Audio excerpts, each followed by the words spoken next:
Good evening, everyone.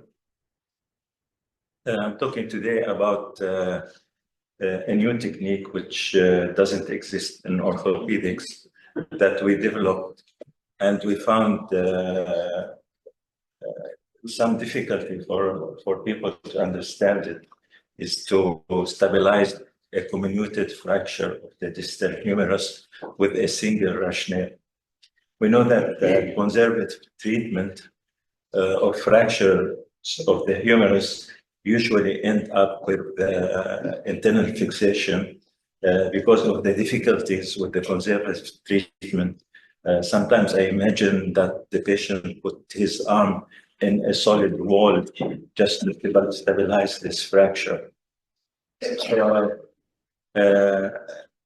let's see what I'm going to talk about. But in general, when conservative treatment failed, we revert to internal fixation, whether intermedullary nailing or plating, and this is the common techniques for fractures of the humerus.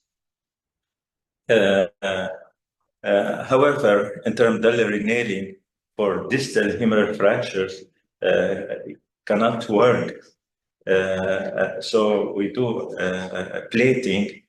The problem with plating, we all know that there is extensive tissue stripping and a lot of dissections, and usually it's done on two sides. So let's see what I'm talking about. I think you want to know what I'm going to say. I have nothing to declare. So my focus today is the need for a new technique for fractures of the distal humerus. As we all know, all of you don't want to do extensive tissue dissection and plating. The old rationale,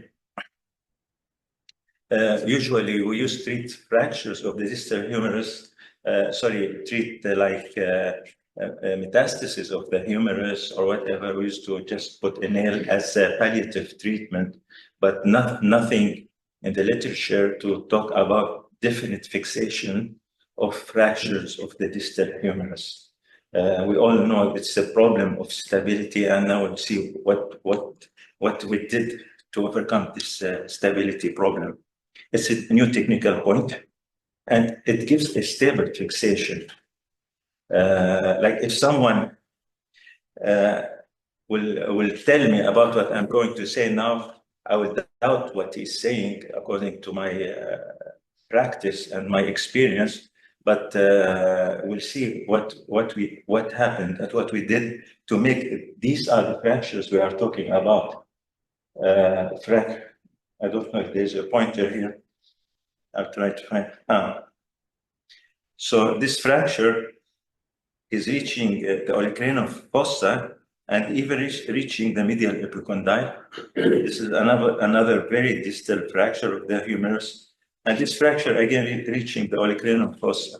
So this is the type of fracture I'm talking about today, which a bit sounds like crazy, but this is what we did and we're successful with. So we need a new surgery. We need a new surgery to overcome, as I said, this extensive tissue dissection and plating. Issues with current management, conservative, a lot of problems. We know anyhow, I will talk about in details. I will talk about plate and screw fixation problems and locked in the intermedullary nail problem. Conservative treatment, we have mandatory fixation, as you know, in many patients, and there are difficulties with conservative treatment of the humerus. Mandatory fixation, there is a long list for mandatory fixation for fractures of the humerus.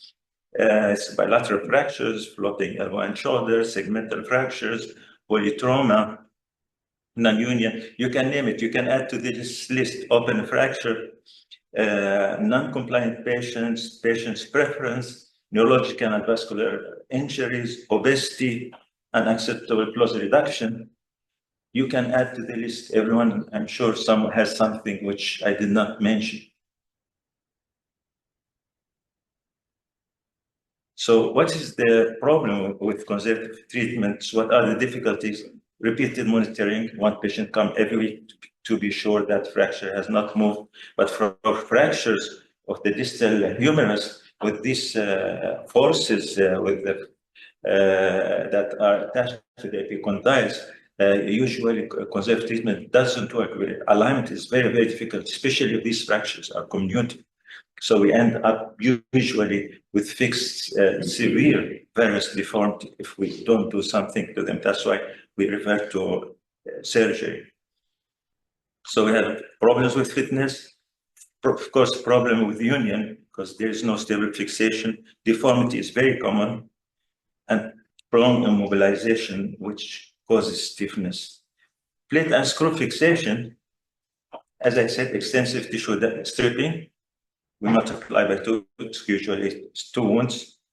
We put 2 plates, and it has its own complications as an internal fixation, other than the normal problems like infection with plating, like nerve injury with plating, vascular, whatever you name it. We have 4 major nerves that are running around this area.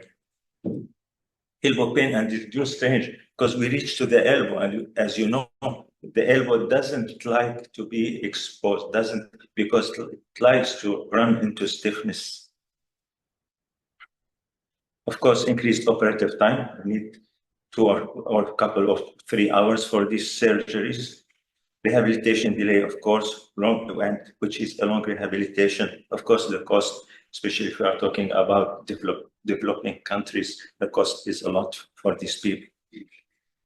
Of course, we can't override the unsightly scar, especially for girls, that this is their main concern. Whatever goes inside, they don't bother. But the scars are really. And again, another 2, because we need to do this again when we are removing these plates. So we are doing a lot of surgeries to these patients. Intramedullary nailings, with antegrade nailings, most these intramedullary nails, we go through the calf muscles, rotator cuff muscles, and we know that really affects the muscles. And we need to keep in mind the humerus is not a little femur. The femur can tolerate the intramedullary nail easily and can tolerate the locking easily. But the humerus is a small bone, and things are condensed around the bone, so we can easily injure a nerve or cause problems. However, for distal shaft fractures, intramedullary nails do not work. You can't put an intramedullary nail for a fracture going through the olecranon fossa or reaching the olecranon fossa. We can't do that. Retrograde nailing sometimes comes to the mind. Okay, we have a distal humerus fracture, so let's stick a nail. Some people put it through the olecranon fossa. Some put 2 ender nails or something from the condyles and to go up, but it doesn't work well, and this is condemned in literature because it causes a lot of problems. And I put here some anatomy for the humerus. You know, the humerus at the end, at its distal end, it becomes very thin. It's flattened as if it is compressed. So to put a nail from there is not easy, or do locking or whatever. And it's thin. If you look here, it is thin. It's not like a small femur. It's something different.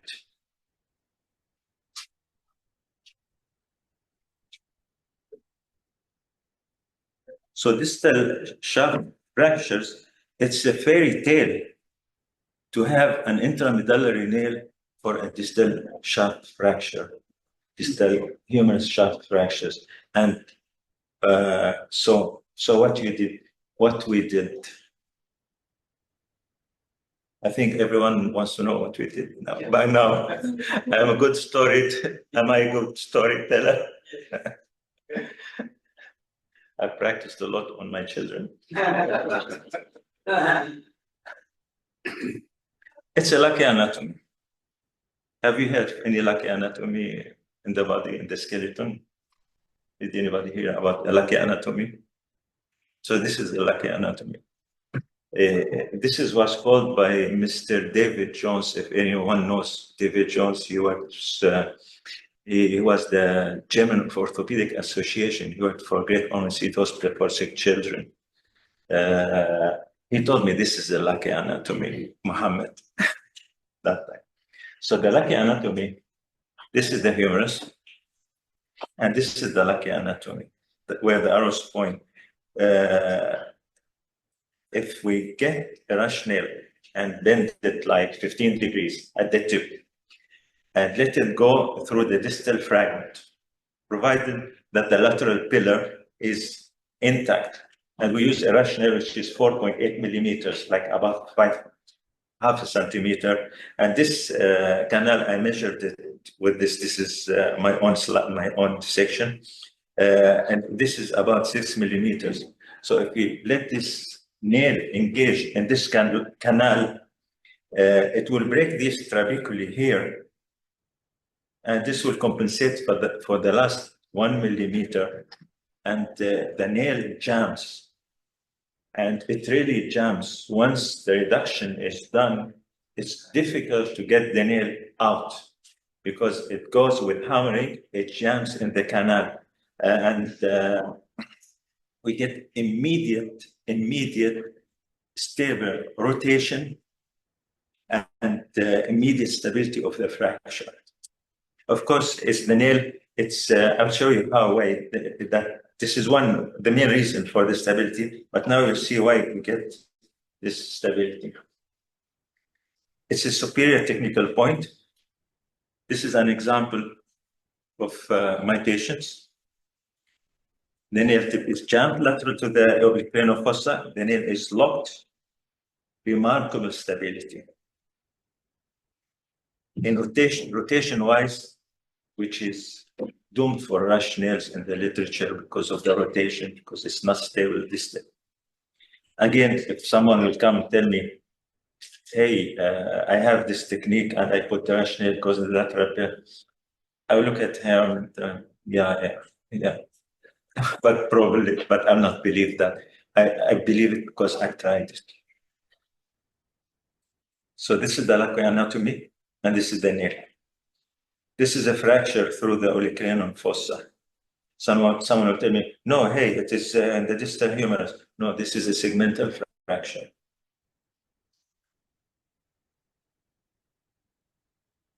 So stability history is bad for the rush nail. People compare it to upper to lower limbs. Of course, I can't put a nail for fracture of the femur and the other one, even if there is a lucky anatomy, because people will walk on that and they will destroy the surgery. But for the humerus, with the cuff and collar, it can work, and it worked. So if conservative works, why not with a strong rush nail, which is jammed in the lateral pillar and causes instability doesn't work? So it works. It's like a modified sort of conservative treatment, but we have a rush nail inside. Of course, we need the nail for proper reduction. We use cuff and collar, sometimes with very distal, and I use strapping, like sorry, I didn't get a photo for that, but I do straps like these sports people, the strapping around the shoulder. I keep that for 2-3 weeks, just to be sure things are in order until I start to get a callus. The nice thing that this area likes to heal very nice. It's like in kids, it heals very nicely. So this is a fracture which is reaching the olecranon fossa, and you can see it healed. So the nail bends, there are 3 bends. One bend is here, proximally, and one bend here in the middle. So I have 3-point fixations anyhow, and extra jamming in the lateral pillar.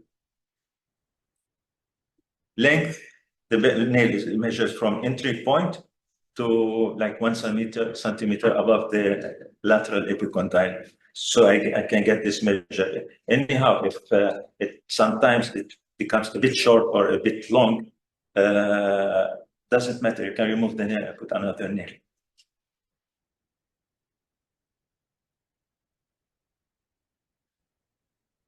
Reduction, as every fracture reduction that you compare from your experience, you can do the reduction. Usually it is traction. And while hammering, someone needs to support the olecranon just to be able to jam the nail. And this is a simple technique.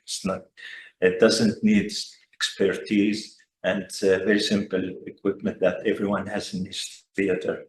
And once it is in distal fragment, and bent, spontaneously it advances into the lateral pillar. Hammering, when you are doing the hammering, there's a technique for the hammering. I'll tell you how you do it. So I needed to see where is the entry. We use an awl. This is the nail at the end. Once it is there, engaged in the distal fragment, just all what you need is to hammer it. Someone needs to support the olecranon. So the technical hint when you are hammering, it likes to jam when it's introduced in the humerus from the proximal part. So you need to do side to side movements like hammer, hammer, hammer, a bit of side to side movement, because there are some trabeculae in the humerus and they can cause little jamming, and so you can advance easily. This is a point for rush nailing in general. It's not especially for this surgery. Post-operative, pain-wise, patients are very, very happy. It's only pain, usually pain from the fracture and from the 1 centimeter that I used to introduce the nail. Common sense, as I said, if they are very distal, very comminuted, then we do some strapping. I used above elbow cast for a couple of patients where I was a bit worried that maybe from in the beginning. But after that, like I'll show you, I did a study published in JBJS British 2007.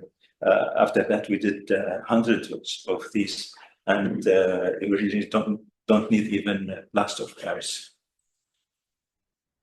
So physiotherapy starts from day one, next day. This patient had surgery 1 day before. This is extension of the elbow, flexion of the shoulder. This is the incision, as you see it in the third slide. And this is abduction of the shoulder. You can start physiotherapy immediately. I tell the patient, I still feel that they shouldn't do rotation. Tell them, do everything except keep your hand on your body. So you can do flexion, extension, and the elbow. Keep your hand, abduction of the shoulder, extension of the shoulder, flexion of the shoulder, but keep your hand body. Because I feel that rotation maybe it will cause harm. I'm not sure. And it's covered in these things. So physiotherapy starts immediately. Strapping, I talked about it, cuff and collar, and union goes very well because this area is gifted that it likes to unite. It's a metaphysis, and it behaves like a metaphysis. Union is very good. Extraction, I tell my patients, some patients say we have metal, airports, whatever, we are young, so I tell them, if you go to a dentist, do a filling, you don't go after 1 year and you ask the dentist to remove the filling because it doesn't cause any harm. So some patients insist, of course, we remove it. And it's a bit difficult to remove when hammer. It's not really difficult, but root jam. So we need to hammer it. It takes like 3, 4, 5 minutes or something, so to remove it. But the exposure will be a bit bigger. This is what I tell them, we have a bigger incision to remove it. How it started. I had a patient with comminuted distal humerus, compound fracture, very bad injury. And here I was like, shall I put external fixation or shall I do? He had multiple injuries. Then he said, quickly, be quick. Then I thought, I saw the canal on the X-ray. Oh, maybe I can. We used to use rush nails for different things. Oh, why don't I bend the nail, let it jam, let's see what will happen. And I thought this is temporary. Then patient was happy, it was stable. Then how it came, it's not I'm so clever, but it came by itself. So I thought, okay, go on. Patient wasn't fit for surgery, wasn't fit, he had severe injuries of the chest. Then everything healed, and from here, everything started. So this is the study that I did and published in JPGS. In 8 years, I did 40 patients, follow-up for 37 patients, 3 lost follow-up, 31 commuted, and 31 were road traffic accident, follow-up for about 2 years. Average age was about 30 years. Average distance from the cranial fossa, 2.5 centimeters. Mean operative time, when we started, was 58 minutes. That was my time. It became 20 minutes. One of my specialists finished it in 10 minutes. Open reduction was done in 2 patients because of nerve injury, and 2 patients because we thought we are getting enough radiation, so let's do open reduction and finish. Mean union was 5.7 weeks for these fractures. 2 patients, one took 9 months to heal, and one took 14 months to heal. But we had tolerance for this because these patients didn't have cast, and they were very stable. We thought we'll just wait. It wasn't harming the patients, but they had, of course, still tenderness and some pain when exercising, and they both healed. Results: 37 patients, 37 united.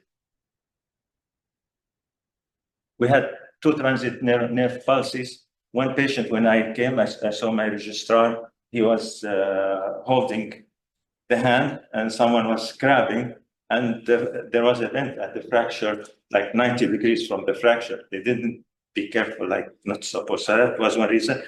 And one reason, one patient I didn't examine before surgery because he was reported that he came with no nerve injury. And some patients, maybe this is what happened. I tried to give excuses to myself. Some patients do develop nerve palsy while they are waiting for the surgery. So I'm not sure about this, but both were transient and started to give thumb extension. This is the first sign for recovery radial nerve. Then they had full recovery. A bit of varus in 9 patients, to 13 degrees of varus when it's very comminuted, and we are not able to really fix the humerus on itself. But that didn't cause any problems. I'll show you one of the patients who had this virus. So delayed union, it was in 2 patients that I told you about. Publication, nothing is similar to this technique. And I have strong belief in this technique. It works very well. Every new fellow or residents who are coming to be trained with me, I get them to theater. I put the nail. Once it's jammed inside, I tell them, examine for stability, because it doesn't come to the mind like can cause stability with that. This is the type of fractures we have, very comminuted, exceeding the cranial fossa. I showed you that. This is the healing, that patient, and this is the nail. Always there is no problem with lateral views. We don't, because we put the nail from lateral, it comes to lateral, so laterally no problem. It's another patient. Again, rush nail in the lower cranial fossa, reaching the lower cranial fossa again in the lateral pillar, healing. Another patient, this is my youngest patient, 14 years old. When I sent this to JBJS, there was a lot of discussion. Okay. So there was a lot of discussion that this can work for children, but my youngest was 14, and this is my youngest patient. He had callus after 2 weeks because he had head injury and he was in intensive care. This is the patient. I showed his part of his face to show how it's the youngest one. This is a segmental fracture. You saw this one initially. So the advantage is little restriction, no measured section, no shoulder elbow assault, no interlocking, so no nail migration, no reaming, early return to work. This is an obese patient, works well for obese patient, is cheap, and this one has a bit of varus deformity, but didn't cause him any problems. No arthroplasty again, no infection, no rotation, revision not needed. Restrictions not run on osteoporotic patients and not done in proximal femur fracture. These are my references. So this is my last slide. Tightly engaging the nail tipped, locks the nail and grants the essential stability. Can be done the majority of humerus fractures. Thank you.